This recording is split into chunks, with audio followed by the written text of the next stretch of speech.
अकोला शहरातील नवीन बस स्थानकावर कुष्ठरोग जनजागृती अभियान राबविण्यात आले। शासनाच्या मोहिमेअंतर्गत नागरिकांना रोगाची लक्षणे, उपचार व लवकर निदानाबाबत माहिती देत कुष्ठरोग पूर्णपणे बरा होऊ शकतो असा संदेश देण्यात आला। अकोला शहरातील नवीन बस स्थानक परिसरात आज कुष्ठरोग जनजागृती अभियान राबविण्यात आले।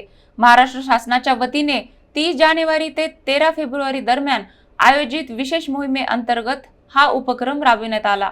या अभियानाद्वारे नागरिकांना कुष्ठरोगाची लक्षणे, संसर्गाबाबतचे गैरसमज तसेच लवकर निदानाचे महत्त्व याबाबत सविस्तर माहिती देण्यात आली। आरोग्य विभागाच्या अधिकाऱ्यांनी बहुविध औषधोपचार पद्धतीमुळे कुष्ठरोग पूर्णपणे बरा होऊ शकतो असा विश्वास नागरिकांना दिला।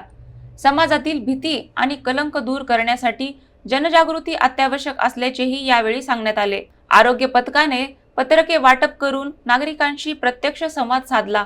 या उपक्रमाला प्रवासी व स्थानिक नागरिकांचा चांगला प्रतिसाद मिळाला। हे कुष्ठरोग अभियान 30 जानेवारी पासून महात्मा गांधी यांच्या पुण्यतिथीपासून आपण सुरू केलेलं आहे आणि 13 फेब्रुवारी पर्यंत राहणार आहे। महात्मा गांधी यांचं स्वप्न होतं कुष्ठरोग्यांची सेवा करण्याचं, पण त्यांचं ते स्वप्न पूर्ण होऊ शकलं नाही हत्या झाल्यामुळे। म्हणून आपण त्यांच्या पुण्यतिथीला आदरांजली म्हणून हे अभियान राबवतो।